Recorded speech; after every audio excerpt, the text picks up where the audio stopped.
just know, manage. I know. Okay. And all of We're us will live on just be YouTube now. relaxed. We're We're live live on on YouTube. YouTube. Beautiful. Okay. So I have to go ahead to start. Give me a few seconds and we will. All right. Good evening, everyone, and welcome to the Business Readers Global. For those who are joining us for the very first time, and I can see you on the screen, Mr. Doctor, I think I had Bolu call you Doctor Steve Ogido. Is that Bolu? That's my mentor, please. Yes. Bolu's mentor. You're welcome to the Business Readers Global, and also Gida Ogunleye. You're welcome to the Business Readers Global. Our organization has been registered for over a year plus now. We call this place the boot camp. We have selected books that run through the year in our archive and also in um, our repository, where we get to read books that have been curated for that particular year. For 2025, currently we're reading the Lean Startup. The Lean Startup. We started reading this book on Monday with 4 anchors daily. And today we have 4 anchors. We have Bolu, who is going to be taking us through chapter 9. We also have Olubukunola, who is in the UK and should be taking us through chapter 10. We have Samira Miko, our able timekeeper, who is going to be taking us through chapter 11. And of course, Nancy, who is unable to join us, but will be heavily represented by the president, Oluwatoyin Ayeju from Canada. This book has been very insightful. It tells us to constantly innovate and to create radical, successful businesses. As always, I like to pick one of the review. And this review is from Jeff Emlet's CEO, General Electric. He says all managers should read this book. All managers should read this book. Very important. Also, at the back of this book, you see the Lean Startup is a new approach to businesses that's been adopted around the world. It is a movement that is transforming the way companies are built and new products are launched. The Lean Startup is about learning what your customers really want. It's about testing your vision continuously, adapting and adjusting before it is too late. And now is the time to think lean. On that note, I'd like to welcome our lady, Bolu, to take us through chapter 9. You're welcome, ma'am. Can you hear me? Please confirm that. Can you hear me, Yeah, please? Bolu, over to you. All right. Good evening, everyone. And I'm so glad to be here. Thank you so much, Princess. Thank you, Dr. Steve Ogido, for honoring this invitation. Thank you all for joining. Like she said, I'll be presenting chapter 9 of the book. Please, can I share my screen? Yes, please. Okay, I'm trying to share.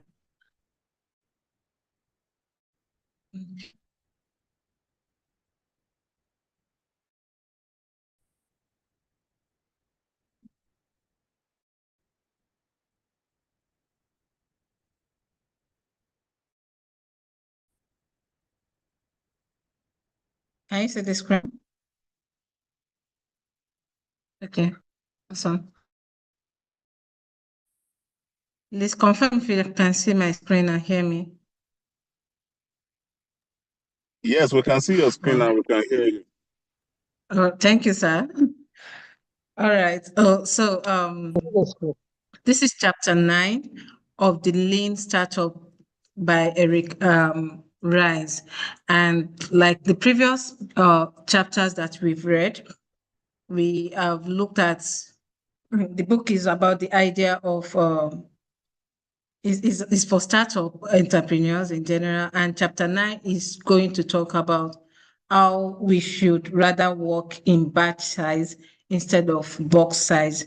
And, instead of starting things from the big size, we rather start from the batch size of it. And it's a lesson that is borrowed from lean manufacturing. And this author argues that working in batches instead of big ones will help startups learn faster, reduce waste, and build the kind of product customers actually want from us. And if you can flash back to the previous chapters, it has introduced us to the theory of MVP, learning loops, and how to measure progress when it comes to our businesses. And the practical question that you ask yourself after this is that, how do we actually work on products day by day? Right? And this is what this book is trying to tell us. And chapter 9 is about. It doesn't have to carry anything. Mrs. Can you please mute your mic? Okay.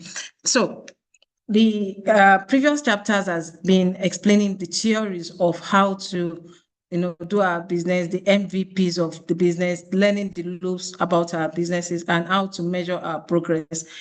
However, chapter 9 is going to show us the how of what we are trying to do. Everything we've learned in terms of theories is going to show us how we can chunk our task, how we can leverage the power of small batches when it comes to our businesses. How do we structure our work in order to learn in the fastest way? So chapter 9 answered the question by telling us that all we need is to embrace the principle of small batches. So instead of tackling large, complex projects, this approach is advocating for us to rather break them down into smaller independent units. So this is going to allows us to have a rapid completion and immediate testing and quicker learning.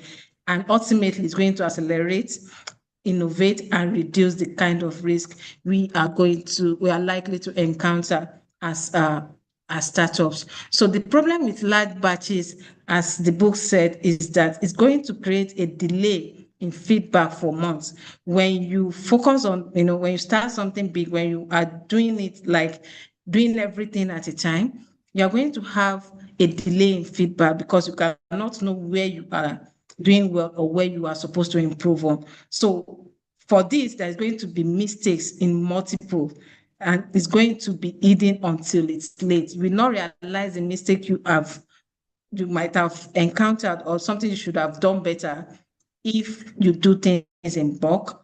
And with this, the error is going to be expensive for you to fix because that means you are starting from the scratch and you are not doing one, you are not doing two, you are doing the whole of it. So this is going to create an illusion of progress. So when we have large batches, it means that you are working for months before testing or launching. So the danger is that the mistakes pile up, and by the time you notice them, it's going to give you a very costly fix. So worse is that big batch works makes you feel productive, but in reality, you may be just building waste. The thing is that there is this is this slang or something that people say that you may see yourself working, and you are not productive. You are busy but not productive. So these are the things that happen when you focus on the large batch of your activity in business. So why do we need to have small batches? And why are we talking about small batches? Why does it win? So it's going to give us a faster feedbacks the faster feedback loops. So you see your error immediately. And the moment you realize that the foundation is not making sense, you know that it's not going to give you the right result that you're expecting. And it's going to expose the problems early, right? And there's going to be a less waste with lower risk. Then learning continues. So once you realize your mistake early, you focus on it, you address it, and keep building on it. So with small batches, you realize quickly, get feedback faster, and catch errors early. The smaller the batch, the cheaper the mistake, and the quicker the learning. So instead of wasting time, you keep improving as you go. All right. Then lean manufacturing example, the author explains this to us in the book, and he used this manufacturing Toyota as a case study. Toyota created a small batch production. So they detect spotted immediately. So defects spotted immediately and the costs were reduced. That is speed increase. This principle can be applied to startups too. Instead of doing everything at once and discovering that the entire thing has spoiled, why not just pick everything, pick from in batches, like in chunk. So Eric takes this inspiration from Toyota. So they built a car in smaller batches, which helped them spot the error and fix them immediately. So small batches in startup. What does this mean? What is this trying to tell us? It helps you to build the MVP and not perfect products. So MVP has been explained in the previous chapter. I won't take us through that. So as to allow other presenters to present and not take much of our time. And it releases features incrementally. Then it's used continuous deployment. That is, each batch is built.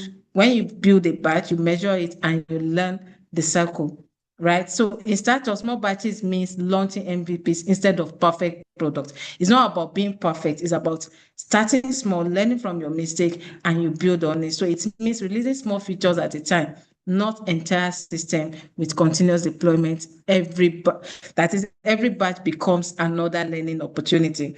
All right. So for us as startup, how are we starting?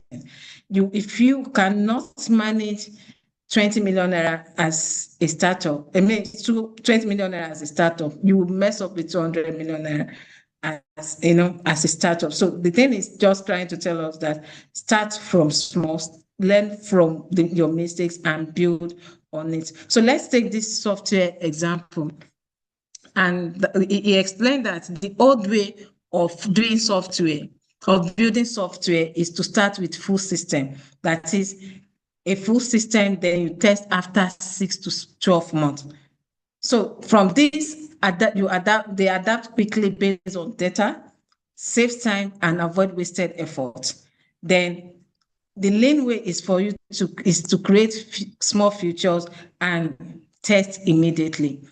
So for this software development, I will use a little story too, but it's not even story anyway. It's something I read, I think, yesterday from the book Financial IQ.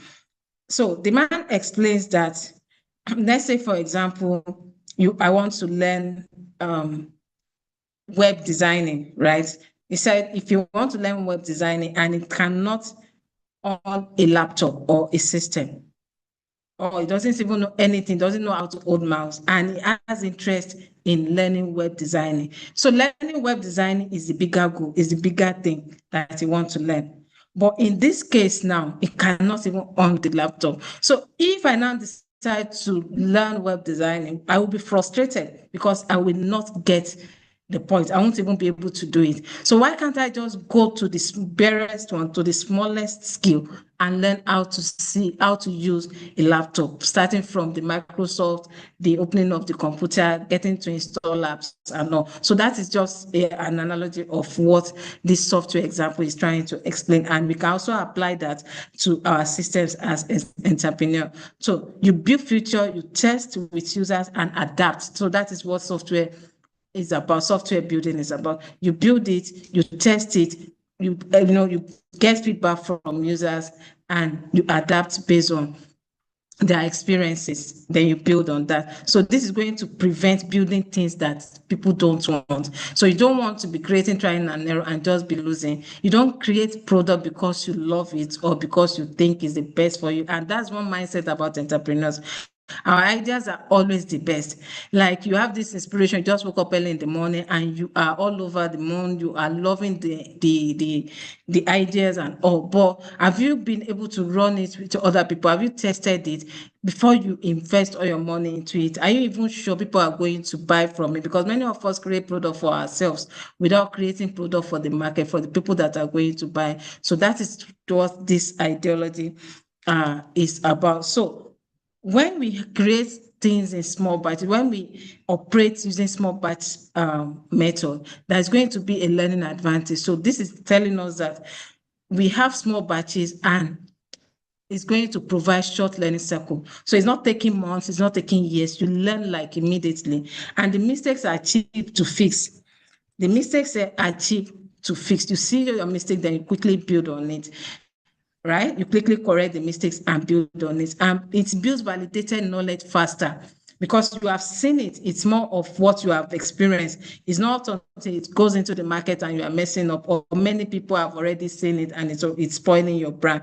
So you see it and you have your validation immediately. So compound into long-term success. So once you learn bit by bit, it's become a bigger thing. It's become a bigger success as you work on it. So the power of small batches is learning. So each small experience teaches you something. Mistakes cost less and knowledge builds faster. And over time, these small steps add up into big and sustainable success. So what are the key lessons here? Big batches is going to give you slow, risky, and wasteful because you learn slowly, you don't even pick the lessons, the results are slow, and it's very risky, right? As much as we want to take risk, we still want to make sure that the kind of risk we are taking is something that is meaningful, something that is not going to cost us too much. And there is no point in wasting in the first place. So small batches are fast, they are flexible, and they are efficient. MVPs and continuous deployment is about practical application, right? Lean startup is learning faster and not just working harder. You learn, you work, and not just working for working's sake. You get the result and you learn from it. So here is what I want to say, which is my closing thought. Earlier chapters that shows us the test, what to test, right? What is the product? How are we taking it to the market? Do we even believe in it? Are the markets ready to buy it? What does it look like for us? But this chapter now is about how to test effectively, and that is by doing it. That is by doing it in small batches. That is by taking those small little steps and arriving at the end goal. Then small batches reduce risk, like I've said. So chapter 9 is just a bridge.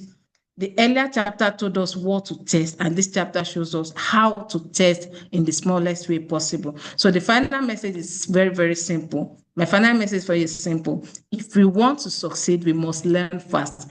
And small batches are the engine that makes that possible for us. So I'm going to pass this and end my conversation. And I hope this has made a lot of sense to you. So thank you so much. And good evening once again.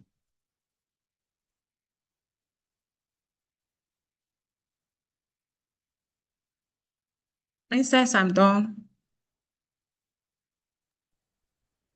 Thank you. Very insightful. Thank you. As Thank usual. You so Thank Well you. done. All right. Okay, Princess is on the Sorry, chat. yeah, Okay. I think I'll just take it over from here. Thank you so much, Lady Bolu, for that insightful presentation. Let me turn on my camera. Sorry, I haven't turned on my camera. Okay. Princess said we should set it properly. So, so basically, thank you so much. I'll be taking. I know I just said I was going to take chapter 10. I'm not sure. Lady Olubukunola is around to take chapter 10. So I will just go through it as fast as possible. Then Samira will go through 11, and then I'll go back to 12. Let's see how I can do this. I'm just trying to share my screen now, just a minute. So sharing.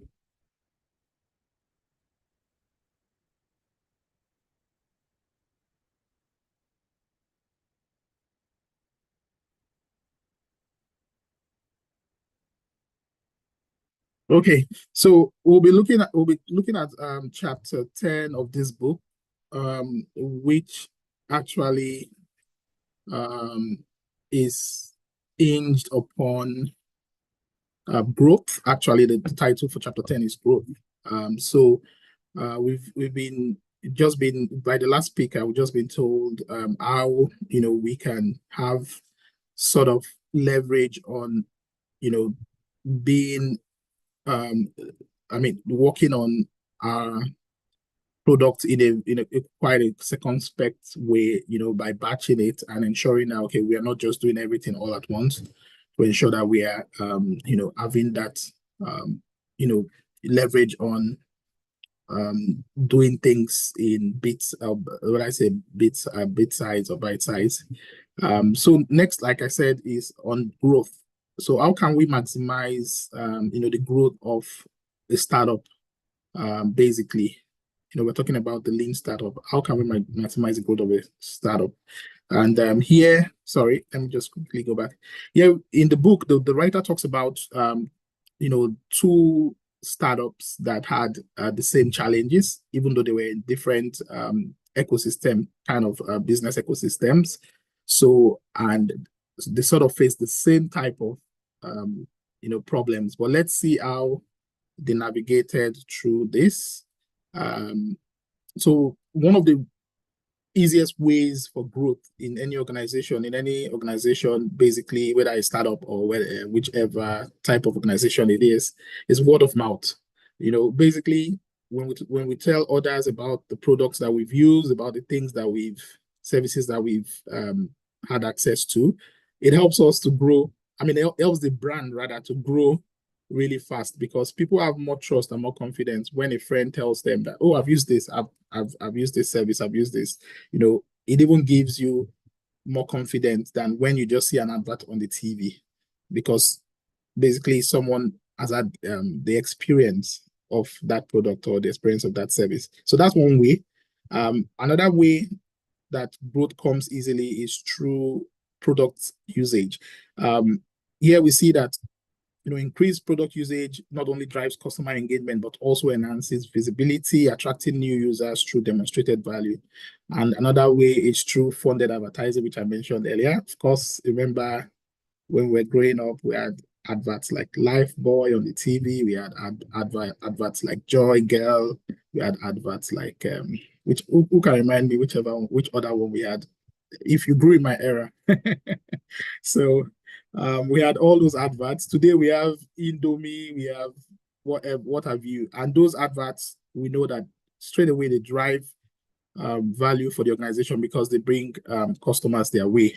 So very important, very effective for growth.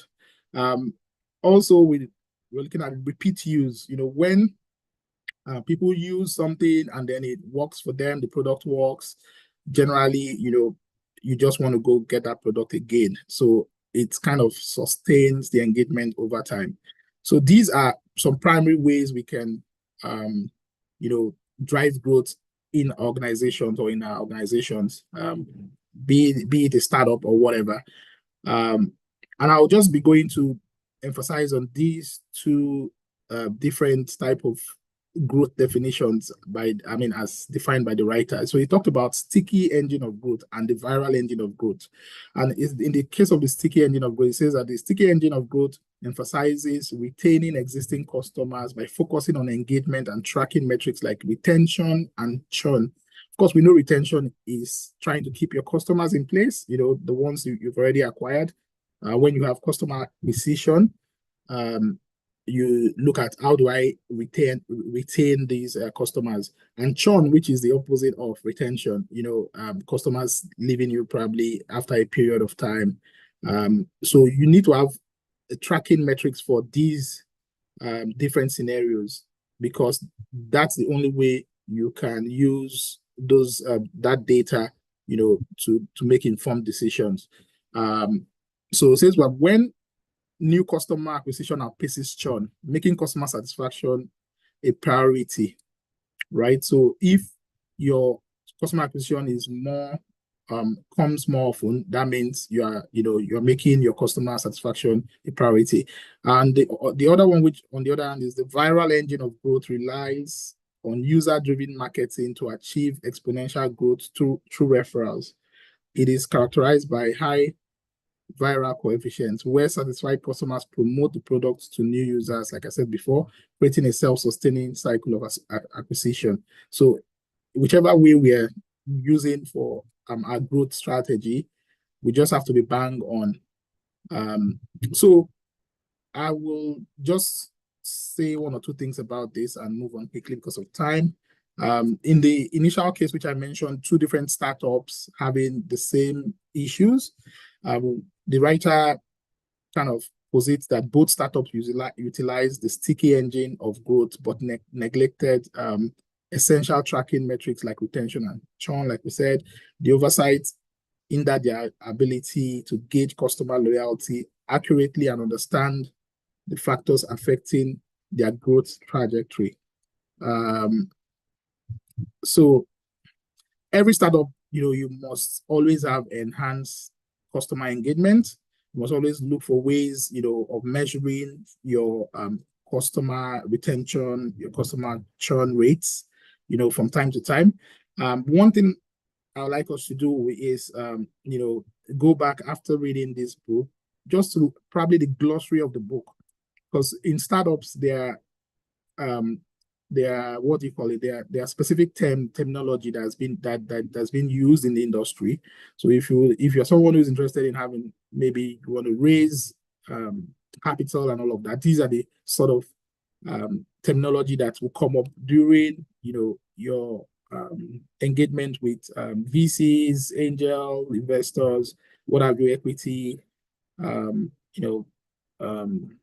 managers and whatever, office man, what they call them, something office, now I can't remember.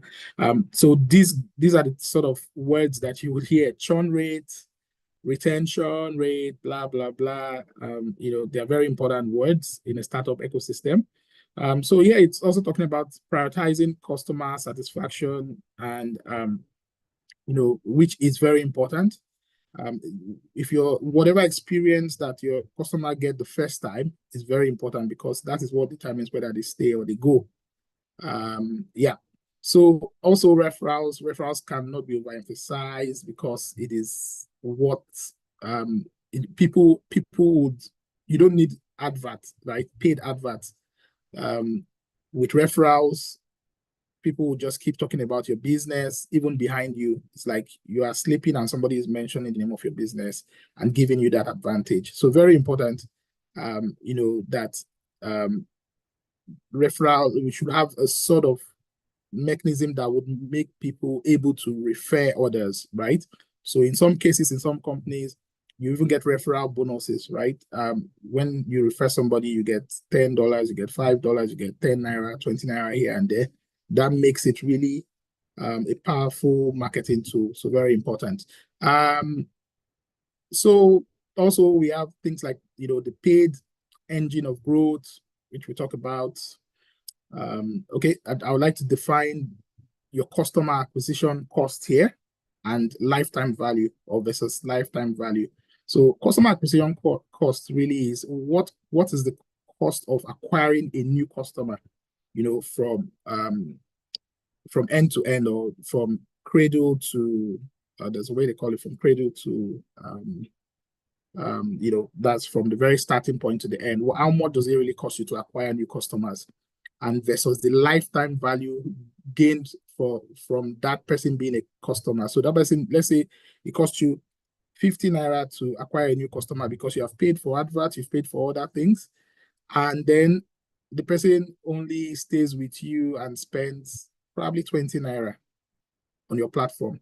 Is that a good cost balance in terms of profit and loss? No, of course. You've made a loss, because you spent 50 naira in gaining this guy, or getting this guy on board, and then he has only patronized you for 20 naira, and that's the 30 naira loss in between. So it's very important for us to understand that the customer acquisition cost, which is the CAC, that's what it's called, versus your lifetime value for that customer. So we have to ensure that it's well balanced.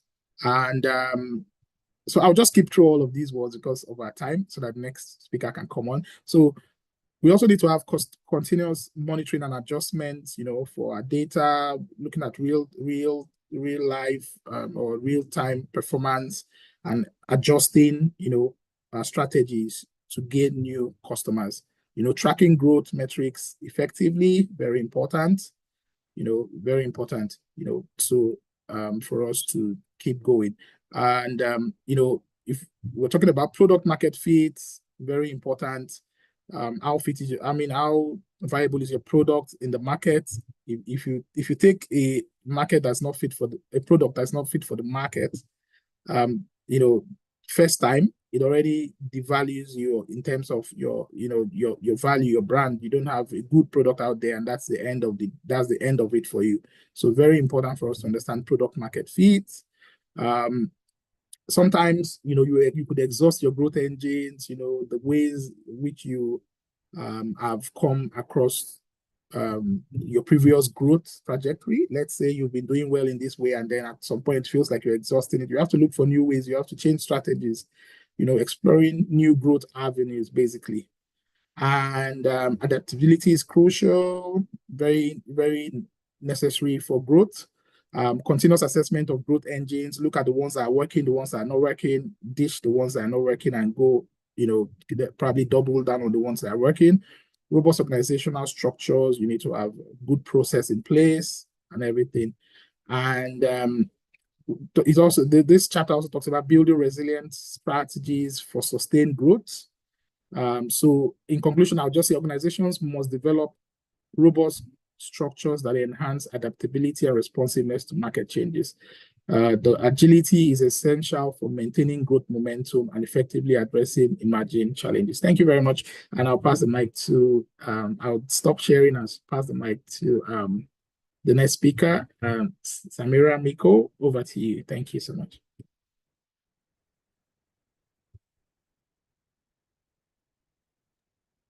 Thank you, Mr. President. Oh, okay. You're welcome. Okay, I can see myself now. All right. Thank you very much for that nice presentation. I would like to share my screen. Do I have the permission to? Oh, share carry on screen? by all means. Thank you. Okay, thank you. So my name is Samira Miko, as earlier said. I will be presenting chapter 11, which is talking about adaptation of success. Can you see my screen? Can't find my slide. Okay. Not yet. Can't see it yet. Okay. How about now? Okay, yes, I can see it now. Okay, all right. Thank you. Let me put it on presentation. Right, so we're going to talk about the lean startup. 11, how we adapt for success. Chapter 11 is actually talking about building an adaptive organization. As Princess said earlier, innovate or die, as we usually see. So it's talking about organizing having an organized way of organizing your organization, in the sense that it can adapt to the processes that is going to go on as you're building a product. That product can be a service or a physical product. So it's how you adapt to the issues that come up during that process, how you manage your customers and take their feedback, how you also manage your tactical team to be able to produce efficiencies as your product go through its cycles. So as your product is going to go through its cycles as a lean startup, you have to be able to adapt at every stage that it is growing. An example is how we actually started BRG. Anybody that has been following us will be able to see how we have been able to pick from suggestions of members and be able to adapt and adjust some things. We usually used to take one chapter a day, but now from last 2 months, right? We've been taking 4 chapters and we've started to cover more books than before. So startups must cultivate a culture of adaptability by learning from failure. We have to address the root causes. In this chapter, he talks about the root causes, the root cause analysis, the 5 whys. We have to continuously improve for us to be successful. So the 5 whys, which he discusses in this chapter, is solution-oriented. This is a technique. I believe some of us have come across this, or all of us, right? Is there anybody that doesn't know the 5 whys or the root cause analysis? You guys know me, I like asking questions now. Nobody's answering me. I won't answer for everybody because I know we are. Okay. Me, I don't know the 5 whys. All right. So the 5 whys is a way of investigating the root cause of problems. So you keep asking why 5 times until you get to the root of the problem. So an example is, okay, does anybody want to give us an example? Or should I go ahead and give one? Do you have any problem you want us to solve? Or any problem you've encountered today? No? Okay. Why is my account not yet debited with $1 million? Why is your You said what Where problem is we your face account? today? So I said, why am I not yet Okay. having that $1 million I've been expecting in my account? So you can give us the 5 whys for it. Oh, okay. Why are you not having it in your account, right? Oh, don't mind me. I was just That's kidding. your I was just kidding. Just go ahead. No, let's analyze it. Maybe we'll get to the root cause of it. So as Mr. Toyin said, once you have the issue, so the issue is he's not having those dollars in his account. So the first question he has already asked it, why is he not having it? So he can give us the reply and then we'll go deeper and ask. Do you want to give us the reply? Well, I would say maybe I haven't yet created enough value, right? Or maybe Okay, I so haven't. why haven't you created enough value? Oh, so this is now my okay, let's just go. Yeah. Maybe Okay. because yeah, probably because I'm still working on it. So and I still need to do more to get to where I need to be. So why are you still working on it? Why is it not done yet? Because I would say I'm lacking I feel I lack some resources, which might be knowledge based at the same time, my inability to access those, the information probably that I need to get me to where I want to be. Why are you unable to access the resources that will get you the knowledge to where you want to be? Probably the lack of the right information, or do I say the lack of access to it? Maybe even though we are in the day and time where we have information readily available on the internet, AI and all of that, I would say maybe I need somebody to hold me by the hand, and because it's not enough to just probably gain the knowledge from the web. Maybe I still need some hand holding in terms of a mentor or somebody to just put me through some things, or I need to get a paid service or something that can help me achieve that. Okay, so why don't you have a mentor or get a paid service? Why are you not getting a paid service or a mentor? At this point, I would say I really don't know No, why. you're good. It's okay. It's fine. It's fine. I just wanted I wanted everybody to see the way you were thinking, like it's getting you to actually think and Deeper, yeah. get Yeah. deeper, yes, into it. I just wanted to demonstrate that. Thank you so much for sharing, our president. Oh, you're welcome. Thank you. All right. So 5 whys. First is the problem statement, as you have seen with the statement presented by our president, right? And then the second question I asked him is a follow-up on why the problem caused what he said. If you notice from the first question, the second questions are actually getting deeper based on his replies. So that's how the 5 whys work. You get deeper, deeper, deeper until you find out. Eventually, there's an example in the book. I can't remember the example precisely. It's an engineering distance. So I think something was missing, and then they were trying to find out why. It was an oil issue or something. It's a technical thing that I try to avoid. But they were trying to get to the root of the problem. I think it was a machine. So eventually they got to the root of the problem, that something was not fixed properly.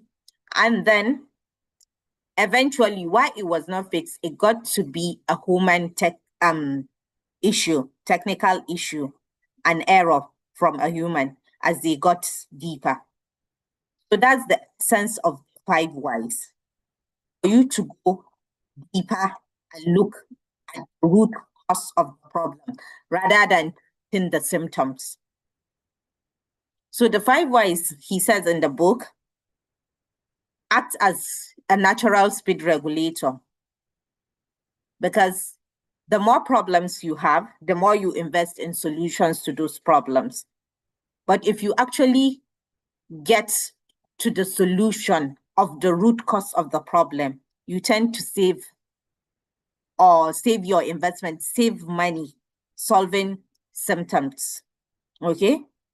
So as the investment in infrastructure or process pay off, the severity and number of crises are reduced because you've actually gone to solve what is causing all the other problems. And your team picks up rather than just every day solving this one comes up, this problem comes up. You pick up speed on what you're working on, either a product or a service. So with startup in particular, he says there's a danger that teams will work too fast, trading quality time in a way that causes sloppy mistakes. So what the 5 whys does is, as a speed regulator, it slows you down.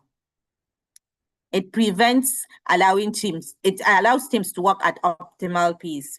So there's a place where he says, sometimes there are some organizations that when the manager needs to take a decision, and this team will take the extreme end of how the problem will solve, and another team will take the extreme end. So once they do that, eventually the manager is in a place where he has to come to a compromise and choose average, or sometimes just something that would suit both sides. But when you're using the 5 whys, you get to actually tackle the real problem of what it is rather than trial and error.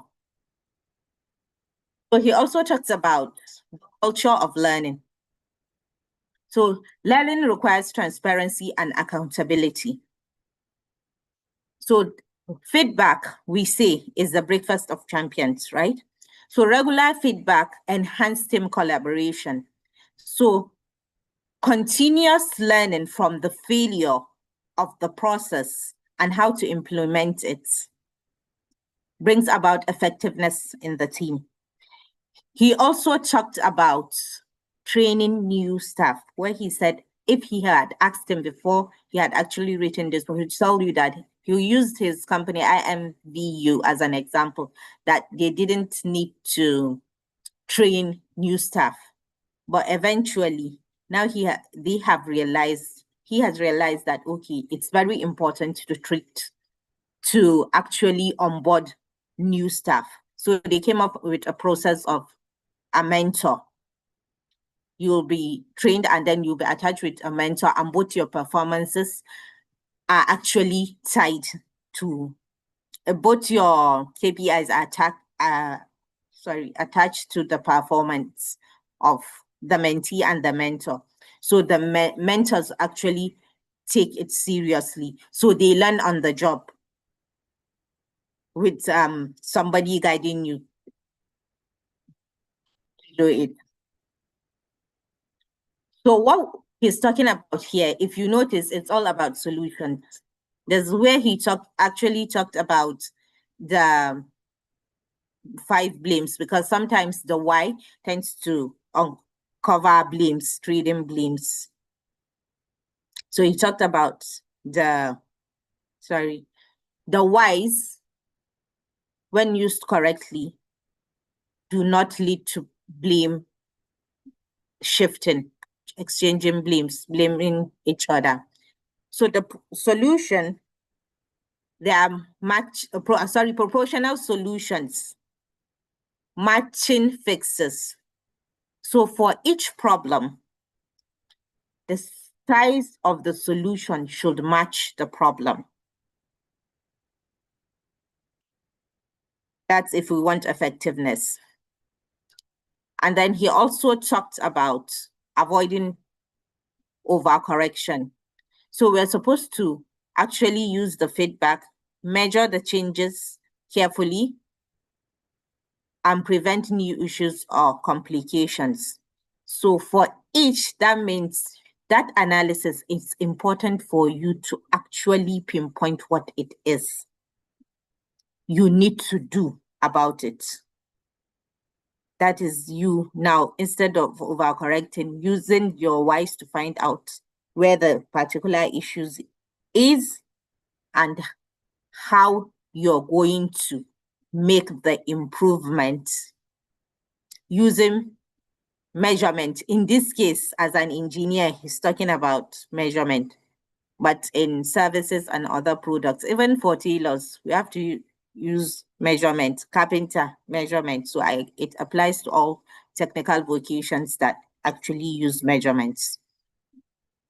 Benefits of proportional solutions. So properly fixed enhances efficiency. This promotes growth within systems. So when everything is done proportionally, correctly, according to what is needed, it creates and promotes sustainable growth, which is very important for a startup. So one of the importance of adaptability. Have you seen my Lizard of Million? You know how it changes, right? And adaptability is like that, adapting to what you need, how to get what you need done by adapting to what you need to put in place. So he said small problems can exponentially grow into larger issues if not addressed. Root cause, getting to the cause. Cultivating self-production and adaptability becomes crucial for long-term success. If you always do your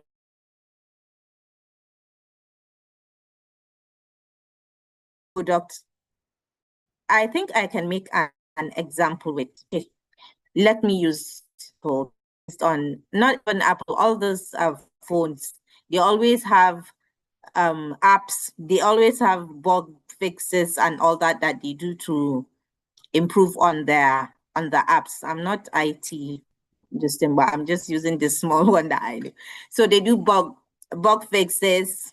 iOS, they do improvements on the software, Play Store, all that. So these are self-correction, I think, from feedbacks that people give of products. That's the importance of adaptability and how it works in real life. Thank you for listening. I hope with these few points of mine, I have informed you and not confused you. Mr. President, over to you. Let me Thank you, share. Samira. That's your trademark, not trying to confuse us. Thank you so much. I appreciate it. That was very, very, very, I would say, thought-provoking your presentation was. You know, you're always a teacher. You're always banging through like a teacher does. Thank you very much, Coach Samira.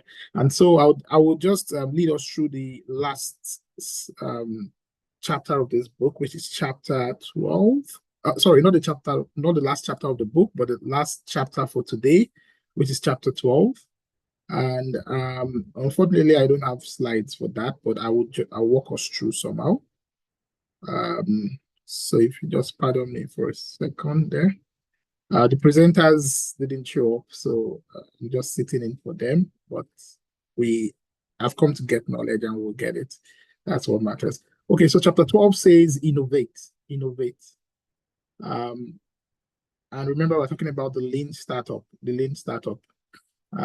So I'll just go through it quickly so that we can have a time back. I'll try and finish before 10 minutes past.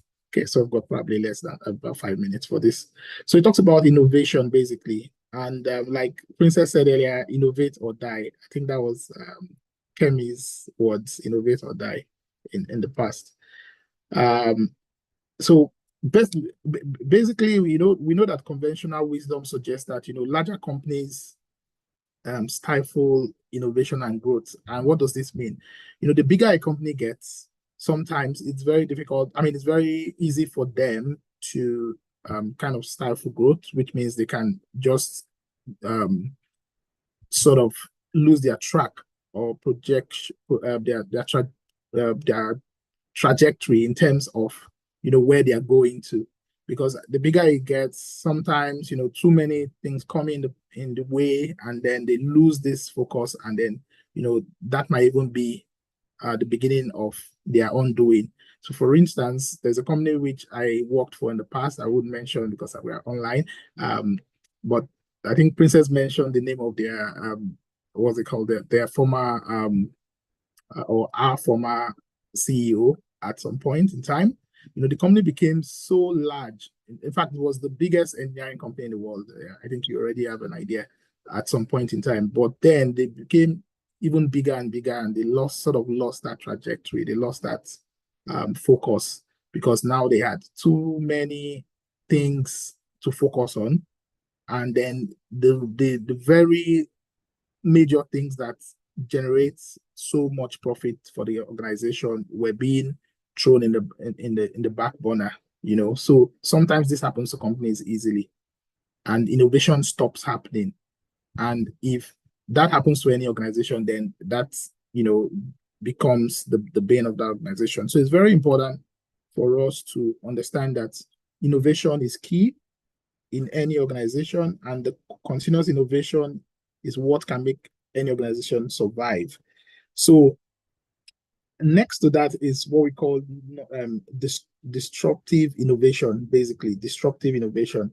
Innovation comes in different kinds, different ways, but there are these disruptive ones which we find generally in the startup ecosystem, and that's what distinguishes most startups basically. The other day I talked about the fact that when we talk about startups are not just any organization out there. It is a company that comes with some kind of tweak to the way we do things, to the normal, to the norm, tweak. They come and tweak the norm and make and do something different, that brings about uncertainty. Basically, you just feel like, oh, is this going to work?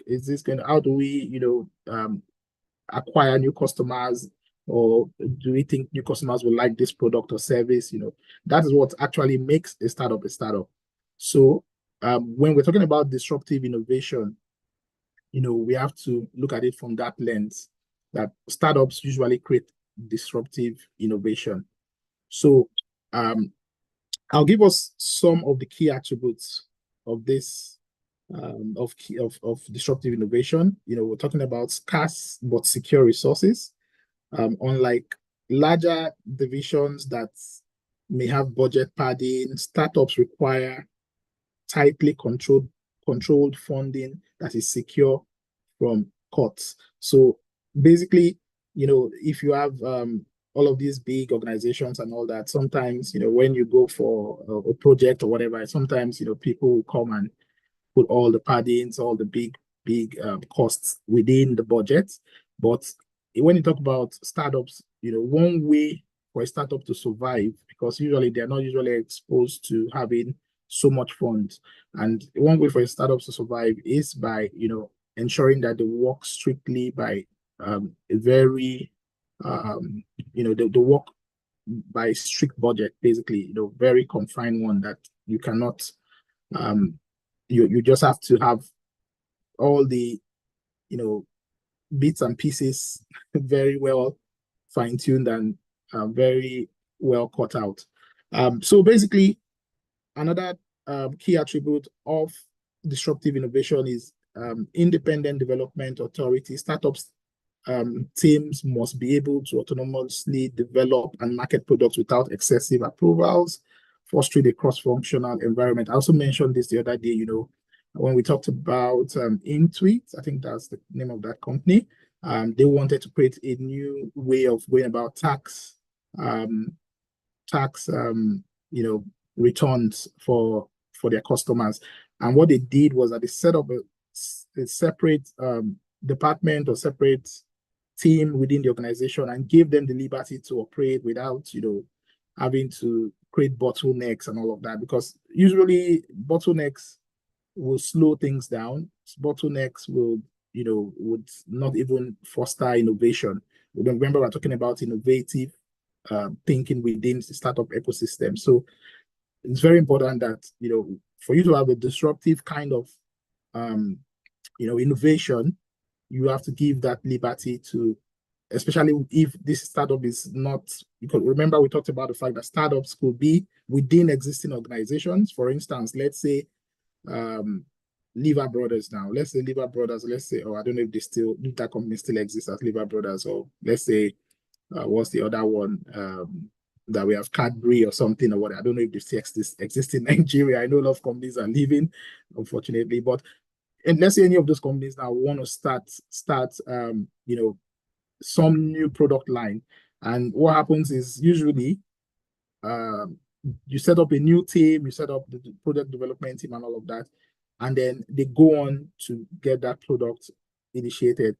And if you are not careful, you could have a lot of people within the organization trying to want to have their way in the way things will go, so that's hinders growth, it hinders sustainability. So it's very important that, if we find ourselves to be managers within organizations, because this is not just for entrepreneurs, this is also for people who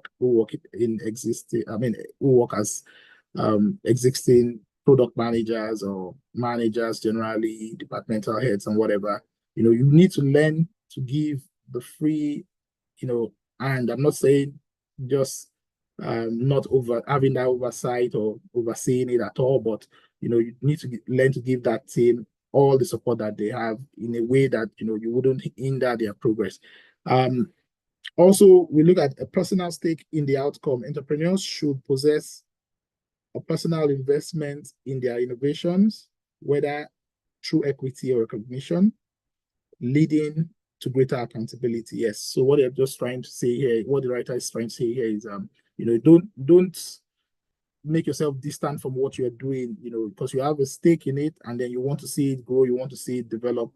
Usually, for normal startups, there will be some kind of equity or whatever recognition that would go to the founder or the founders and whatever, what have you. So they see this as their own thing.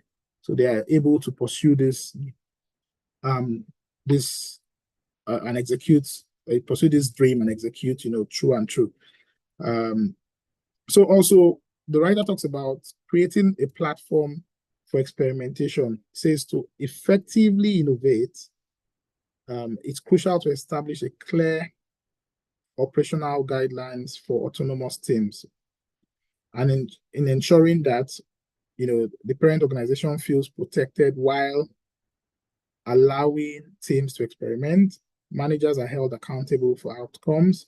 Successful innovations can be reintegrated back into the parent company. Oh, I think I've passed my time. I promised. So basically, yes, there will be concerns about innovation, and sometimes those will come from, potential cannibalization of existing businesses, particularly in multi-segmented organizations experiencing various market pressures. So sometimes to manage that new product coming up with alongside existing products could be there could be some rational fears. So we have to try and manage all of that, and also there could be dangers if we're trying to hide innovation. Hiding innovation in secret groups often disrupts established organizations. So we should not have that sort of setting where you're hiding the innovation you're going to come up with, because you're not the CIA or the FBI. You are just a colleague to your other co-workers. So they should be in the know. I mean, departments should work hand in hand across board to avoid mistrust and all of that. Creating an innovation sandbox is very important. It says an innovation sandbox allows teams to experience openly without constraining their methods while managing risk associated with their projects. It says the space provides clear guidelines for experimentation, for accountability, and for evaluation metrics. Okay, I will jump most of these ones and I will just go to the final part. It says entrepreneurship or entrepreneur is a job title.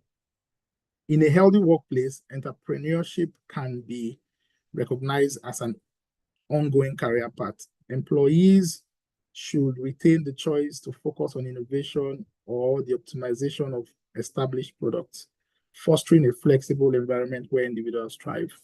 So it's very important. So we remember we're talking about innovation and ways which we can go about innovation generally in either existing organizations or in startups.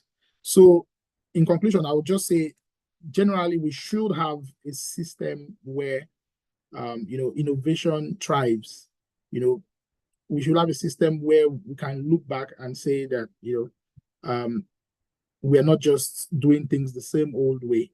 We're not just, we're ensuring that we're doing things differently from time to time in order to have sustained growth within the organization. So it says that the lean startup methodology isn't a set of check boxes, but a framework that is adaptable to each company's unique environment. Thank you very much. So that's where I will end for today with my presentation. Yes, let me just acknowledge those of us on the call one more time because we have spent our time to be here. I think we have Ubong. You're welcome, sir, after a long time. We have Steve Ogidon. Thank you for joining, sir. I think we saw you earlier on. And Samira, one of our speakers, thank you. And Dr. Murayo, I don't know if you're back from China, but thank you for joining. Always good to have you in the house. And KK, yes, this is not the KK of Prince. It's not Princess. It's in-law, like you said yesterday. Thank you. So welcome, sir. Yeah, thanks for having me. And who else do we have? I think David. Yes, we can't do without acknowledging David, our great IT resource, and who helps us with everything else. Thank you so much, David, for joining. And Gilda, I think, who's Gilda? Gilda's iPhone. I can see that. Thank you for joining as well. Okay, so we'll stop here for today. Tomorrow is our last day for the review of this book, rather.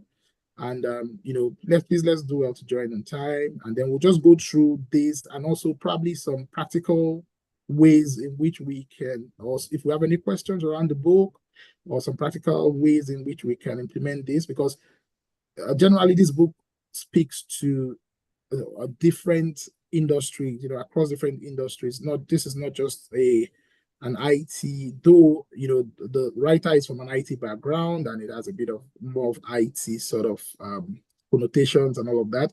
But, generally this principles, this methodology cuts across the different business areas or the industry. So it's very important. If we have any questions, maybe you're working on something, doesn't matter. I mean, it doesn't, it doesn't matter if it's something probably physical, manufacturing, service, this or that. We can always have a way of, probably dissecting it and discussing more about it in the house tomorrow, because I think we only have a few speakers for tomorrow, so we'll finish on time. Thank you very much. Have a good evening, Nigerian time. And I don't think we have anybody from the UK today. We don't have anybody from Dubai. Myself, I'm still in the afternoon. Over here. Yeah. Good afternoon. Okay, so good night and have a good evening, Saz. Mr. Obon, Right, thank you very much. Good to see you. All right, Thank you very much, everyone. Thank you, President. You're Good welcome. to see Bye. you. Yeah. Thank you, everyone. Good night, everyone. Bye.